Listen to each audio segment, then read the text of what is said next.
Paz e graça, meus queridos e amados irmãos, que Deus abençoe o seu corpo, a sua alma e também o seu coração.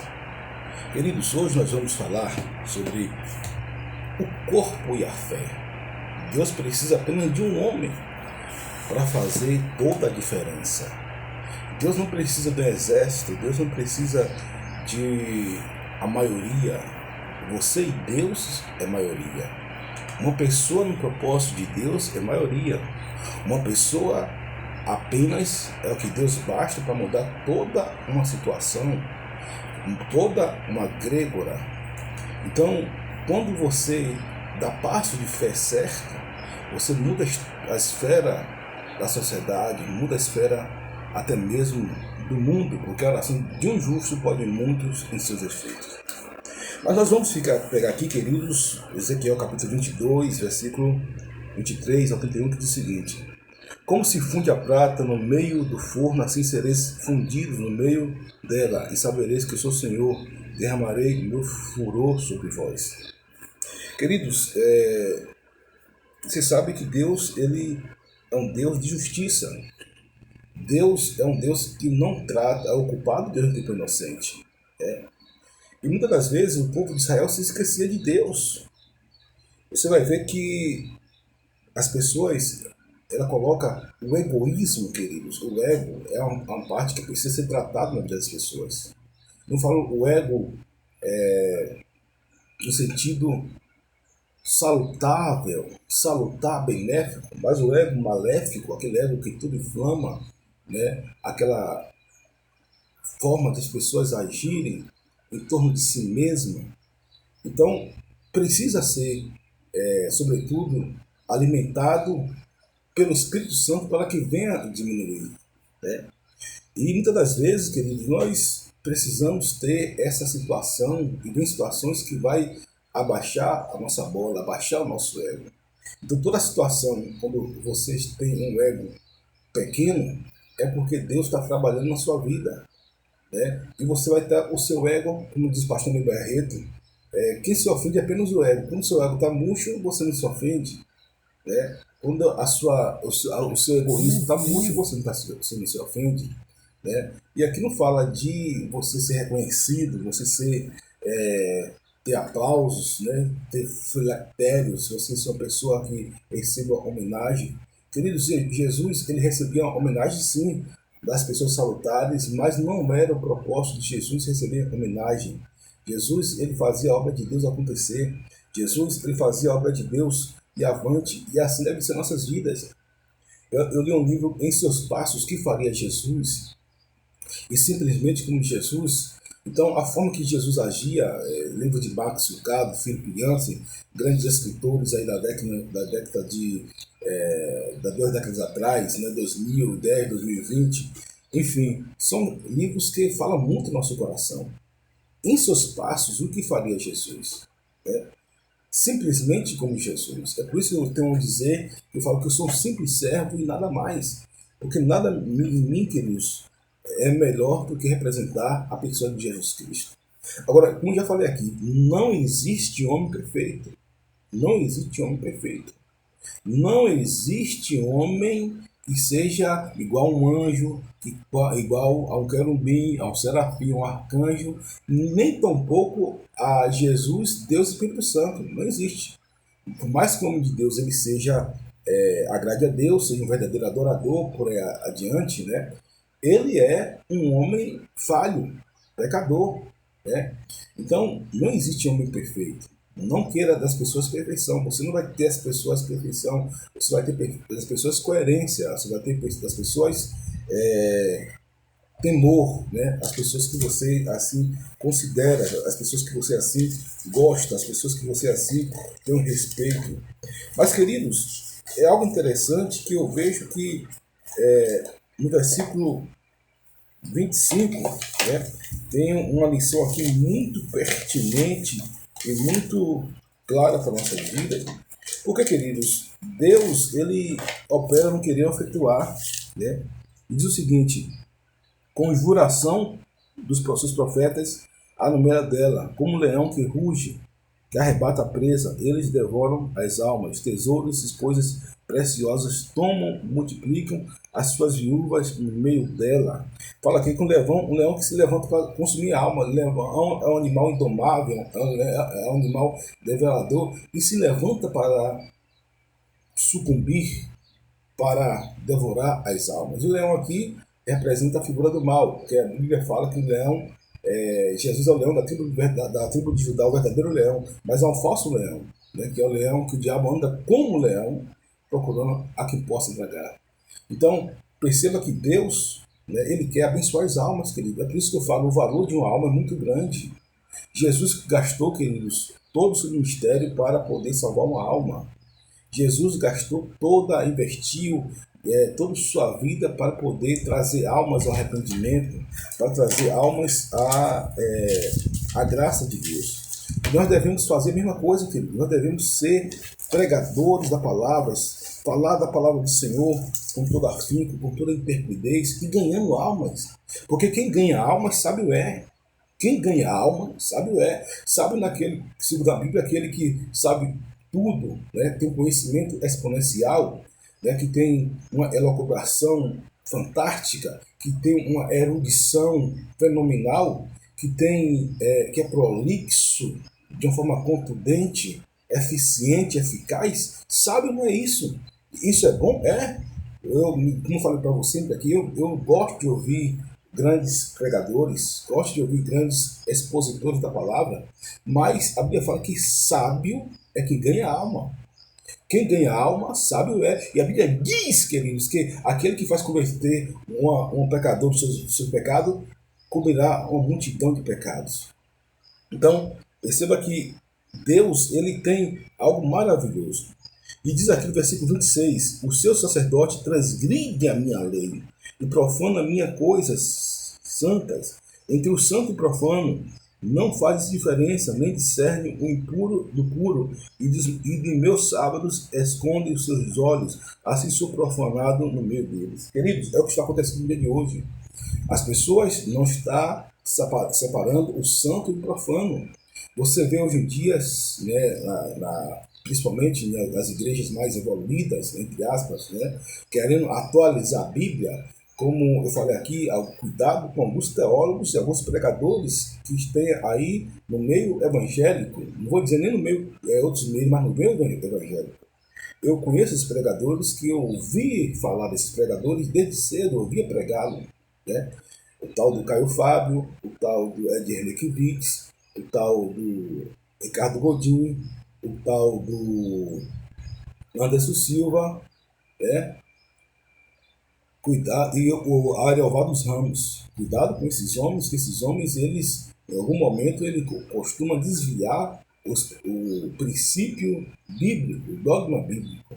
Né? Há pastor e outros pastores, tem pastores aí, queridos, que eles falam, né, e realmente está errado. Mas são esses pastores que são mais influentes, afluentes, proeminentes, né, na esfera cristã. Os neopentecostais, a gente já sabe como trabalha, né? Os neopentecostais tem aquela coisa da teologia da prosperidade, a gente também tem que ter muito cuidado.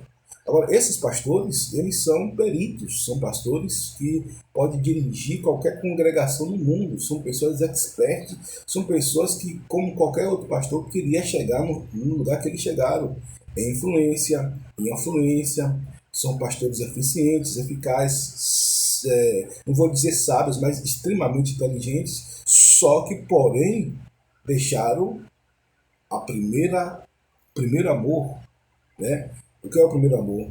A doutrina da palavra, né? Deixaram o primeiro amor, que é a doutrina da palavra. Então, você vai ver outros pregadores aí, até mais polêmicos, mas ficam na palavra de Deus. Pregadores que têm uma nuance mais forte, mais contundente, mas fica e se limita à palavra de Deus. Não, eles têm a característica da natureza dele, né? Forte, afluente, mas fica na palavra de Deus. Mas aqui independe de natureza, aqui é uma questão de princípio da hermenêutica bíblica. Porque existem duas formas de sacrilégio, né? Você sabe que o ápice do pecado é o sacrilégio, né? E existe o sacrilégio se divide em dois tipos. profanação e blasfêmia. Profanação e blasfêmia. Por exemplo, profanação foi o que Antíoco Epifânio ele fez no templo, ele profanou o templo, sacrificando um porco a o deus Zeus, né? Blasfêmia foi aquilo que os judeus, fariseus falavam contra Jesus. A blasfêmia se dá de uma forma verbal, de uma forma falada. A profanação é algo que é mais voltado para a questão do lugar, do contexto, da matéria especificamente dita. Então, os dois piores tipos de pecado, quando o homem ele já está realmente afastado de Deus, né, caminhando para a blasfêmia do Espírito Santo, é a blasfêmia e a profanação. Né? Então, o indivíduo quando chega nesse nível, ele não quer saber de Deus, não quer saber de Jesus, não quer saber do Espírito Santo. Né? E quando ele endurece a sua cerviz, aí, meu amigo, ele é quebrantado sem que haja cura. E outra, perdeu a salvação, mesmo dentro da igreja. Porque tem pessoas que vêm dentro da igreja e por um motivo por outro se volta contra Deus. Por um motivo ou outro, se volta contra a própria igreja do Senhor. Não falo igreja de instituição, falo igreja do Senhor. Né? E não pode isso de maneira nenhuma. Não pode isso de maneira nenhuma, porque nós somos o templo do Espírito Santo, queridos. A igreja tem falhas, igual a Arca de Noé. A Arca de Noé, eu vi uma ministração do pastor dizendo o seguinte, que dentro da arca existia assim estrumes, né? Até vômitos de animais, né? As necessidades de animais. Agora, lá fora estava pior porque tinha cadáveres. Então, meu amigo, se você reclama da igreja, o mundo é muito pior. O mundo é muito pior do que a igreja. Nessa comparação, a igreja tem as falhas porque nós somos feitos por pessoas falhas e devemos perdoar uns aos outros. Nós somos falhos e devemos perdoar uns aos outros. Né? Todos os grandes homens de Deus são falhos, queridos. E devemos perdoar uns aos outros em Cristo Jesus. Né? Então, essa que é a lógica da disciplina cristã. Agora, perceba bem, no versículo 26, vai dizer, os seus sacerdotes transgridem a minha lei. Oh, glória a Deus. Tem um problema aqui, mas voltamos ao normal. Os seus sacerdotes transgridem a minha lei. Os seus sacerdotes transgridem a minha lei. Ou seja, queridos,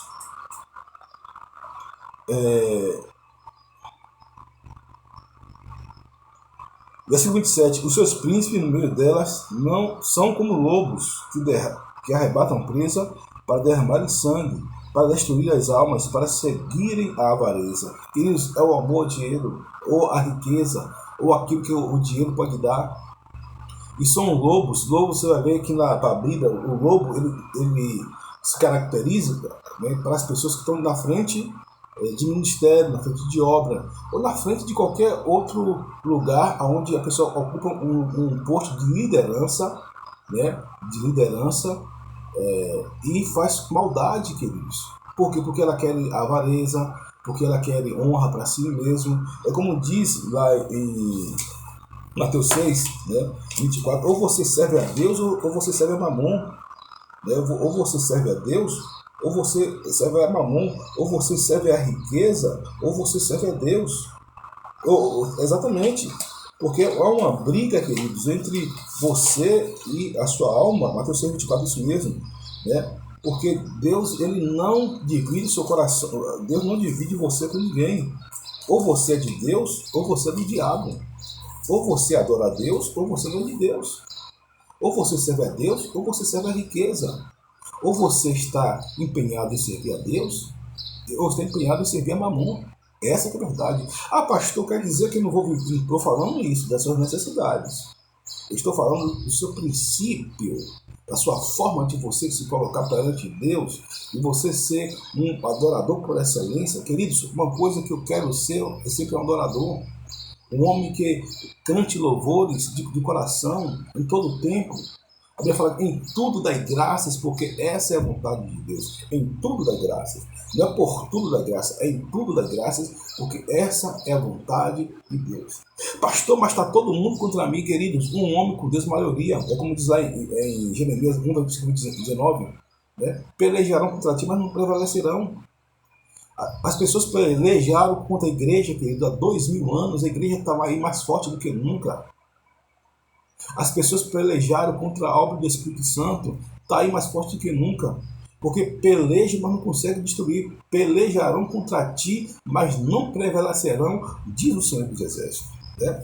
É um versículo que está lá em Jeremias, capítulo 1, versículo 19, né? Muito eficaz. Né? Diz o seguinte: pelejarão contra ti, mas não prevalecerão contra ti, porque eu sou contigo, diz o Senhor, para te livrar. Né? Diz o Senhor para te livrar. Então, queridos, não adianta. Quando Deus quer agir, urubu vira garçom, menino vence gigante, baleia vira transporte e mulher vira tempero. E aí vem uma frase: Deus complica, descomplica, depois explica porque complicou. Às vezes tem uma pessoa que é demoniada, como diz o pentecostal, multiplique por 1000. E aquela pessoa, queridos, vai ter que se dobrar a glória de Deus, querendo ela ou não. Chega o tempo que Deus dá corda ao inimigo, Deus dá corda, mas chega o tempo que o inimigo tem que se dobrar ao nome de Jesus, queira ou não. E quanto mais atos de impiedade ele faz, pior para ele. Quanto mais perverso ele for, pior para ele. Quanto mais tirano, cruel, pérfido, sórdido ele for, pior para ele. Quanto mais imbecil, tolo ele for, pior para ele, que isso só faz pesar na vida dele. É porque, queridos, Deus não se deixa escarnecer. É que eu falo, queridos, Deus, ele sabe o calcanhar de Aquiles de todos nós. Ele sabe o calcanhar de Aquiles do presidente da ONU, do presidente dos Estados Unidos. Vou falar aqui só pessoas grandes. Do presidente da Índia, da China, da Rússia, do presidente da União Europeia. Então Deus, ele sabe, queridos, o calcanhar de Aquiles de todo mundo. Deus sabe o calcanhar de Aquiles meu. Deus sabe o seu calcanhar de Aquiles.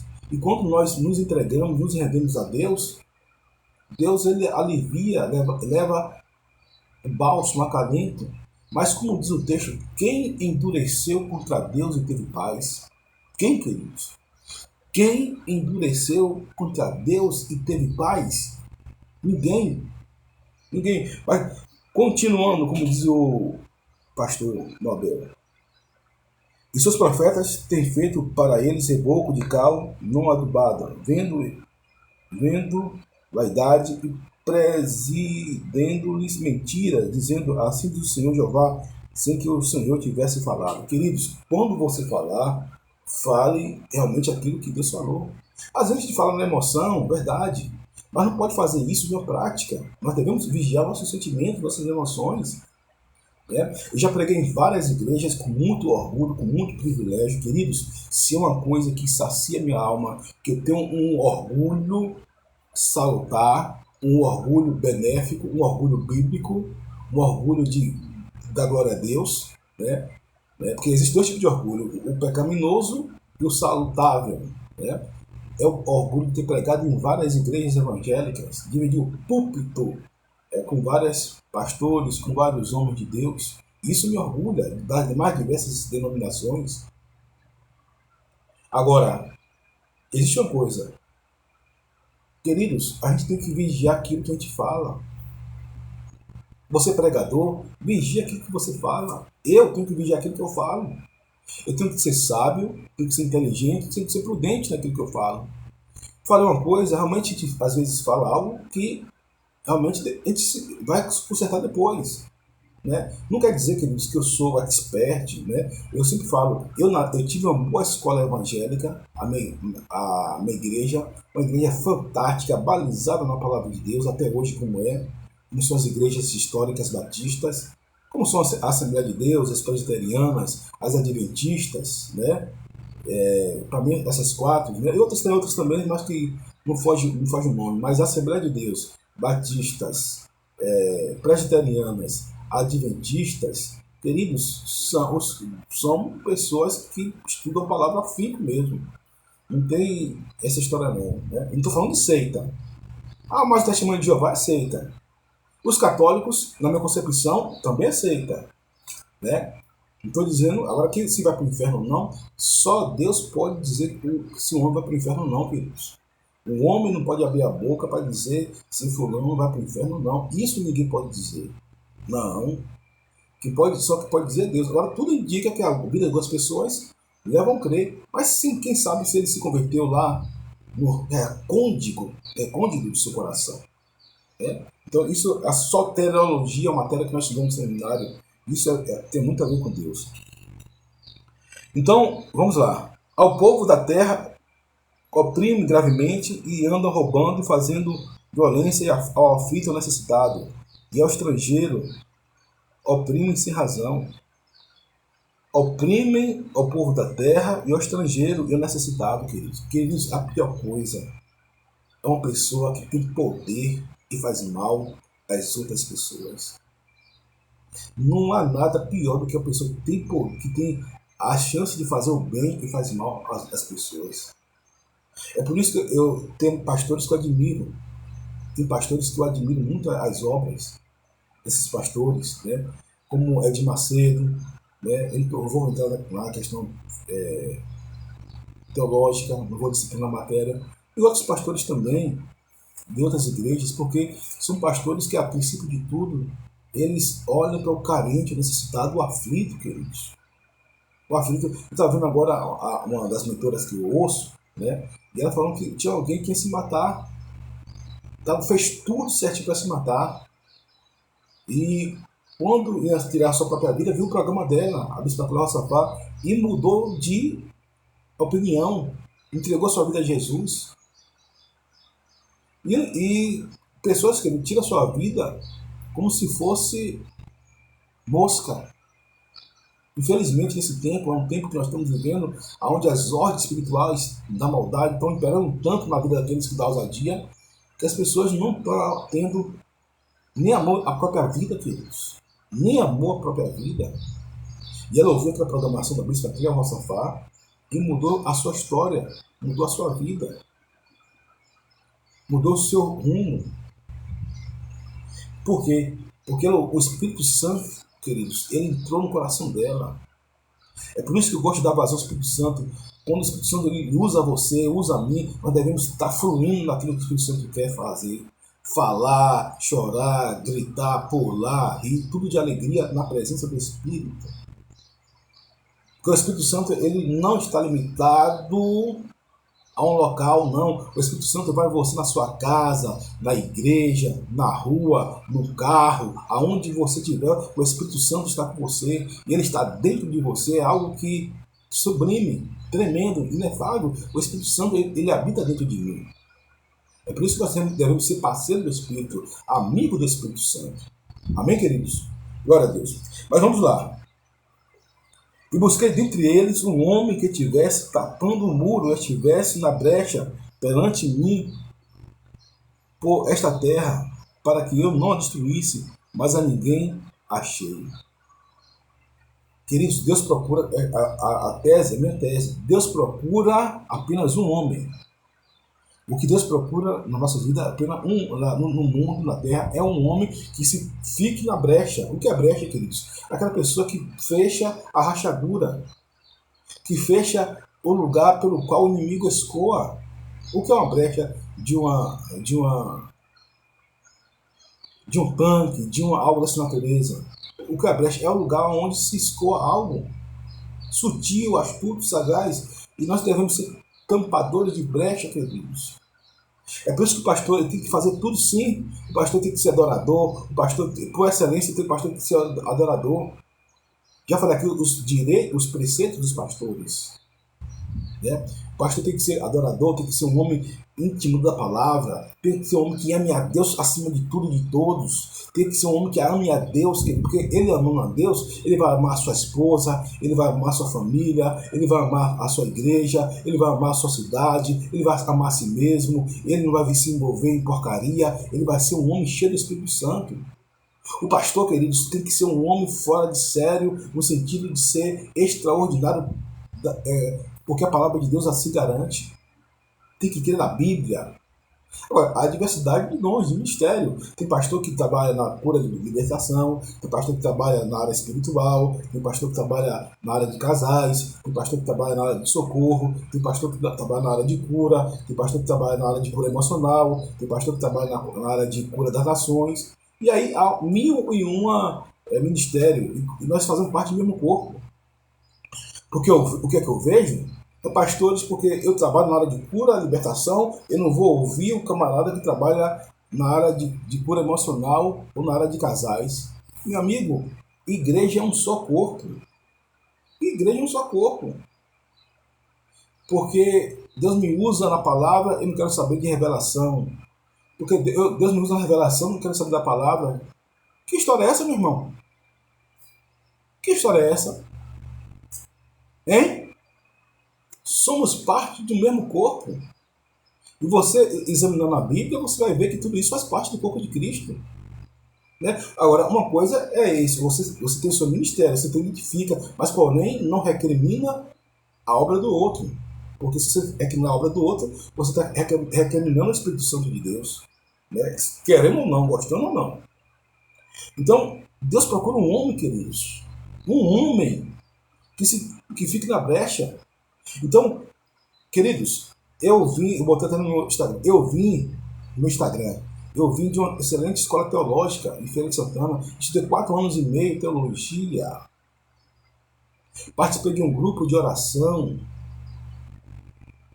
vi de um contexto evangélico fantástico, embora os pais foram bem rígidos para o nosso bem e bem zelosos, no sentido positivo da palavra, sobre mim e meus irmãos, para que pudéssemos ser homens de Deus.